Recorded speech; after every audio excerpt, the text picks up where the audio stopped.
Oui, oui Bernard, je t'entends. Bonsoir. Alors, si je ne suis pas présent avec vous physiquement ce soir, amis lecteurs, cher public, eh bien c'est pour remédier à une situation absurde.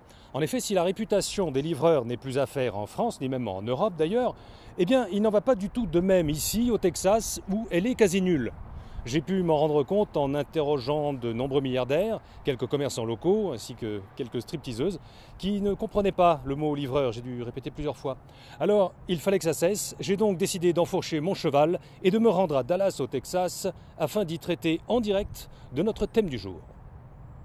Pour cette soirée exceptionnelle consacrée aux plaidoiries imaginaires, j'ai choisi de vous évoquer celle dont le monde entier a été privé. On en a beaucoup parlé ces derniers jours.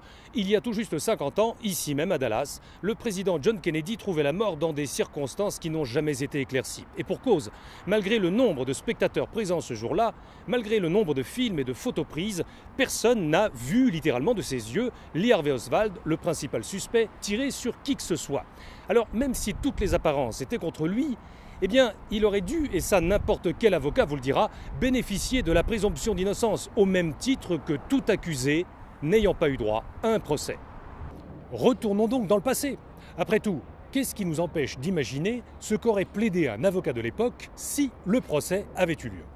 La commission Warren, cette odieuse mascarade ourdie par des lâches au service du lobby pétrolier, a livré en pâture à un public ivre de vengeance un pantin mort avant d'avoir pu parler. Elle a désigné Lee Harvey Oswald comme seul coupable du meurtre de l'agent Tippit et du président Kennedy, au seul motif que rien ne prouve que ce n'est pas lui. Et pourtant, qu'en a dit l'intéressé quelques heures après les faits?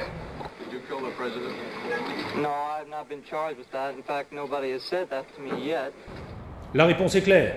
Oswald le dit lui-même, il n'a tué personne. Comment du reste aurait-il fait mouche depuis un endroit aussi exposé, à l'aide d'une arme aussi inadaptée? Le bon sens l'exige, mesdames, messieurs les jurés, et la Cour en conviendra. C'est revêtu du manteau sacré de l'innocence que doit quitter ce prétoire et s'envoler enfin ce malheureux pigeon. Repose en paix, Lee Harvey. Oublie ce sinistre cortège.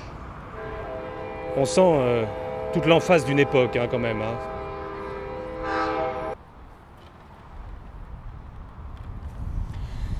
Cette palissade derrière laquelle je me trouve a alimenté bien des controverses. En effet, certains chercheurs indépendants ont cru y distinguer des ombres suspectes, comme sur le célèbre Polaroid pris par Mary Moorman. Leur présence validerait la thèse d'une conspiration, bien plus gênante que celle d'un simple tireur isolé. Alors, là encore, vraie intuition ou pure imagination, c'est là que les avocats se déchaînent. Multiples tireurs embusqués, dont certains déguisés en policiers, ombre suspecte, porteuse du feu mortel qui brisa le rêve de toute une génération, fadaise, billevesée, insulte à votre intelligence, oui, je vous le dis dans le blanc des yeux, mesdames, messieurs les jurés, le problème est double. D'abord, l'angle de tir est médiocre. La vue sur la limousine présidentielle est barrée par le muret de béton. Ensuite, le nombre de tireurs suspects étant pratiquement supérieur au nombre de curieux venus assister au défilé ce jour-là, un bus à Impérial n'aurait pas suffi pour les évacuer des lieux du crime où l'on n'a par ailleurs retrouvé ni balles, ni douilles, ni armes du crime.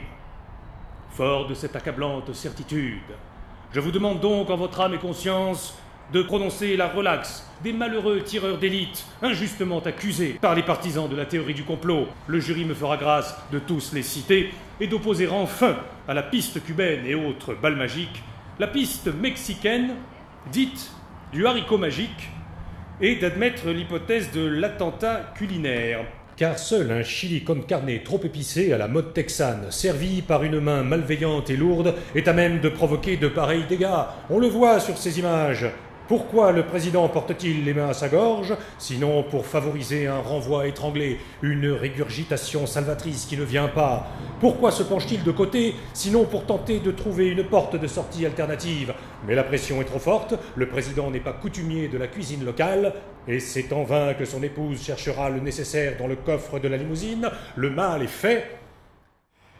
Oui, bon, alors, on n'est pas non plus obligé de suivre aveuglément les conclusions d'un avocat qui n'a jamais existé dans une plaidoirie qu'il n'a jamais écrite pour un procès qui n'a jamais eu lieu. Tout est affaire de conscience personnelle, bien entendu, et d'imagination, d'ailleurs.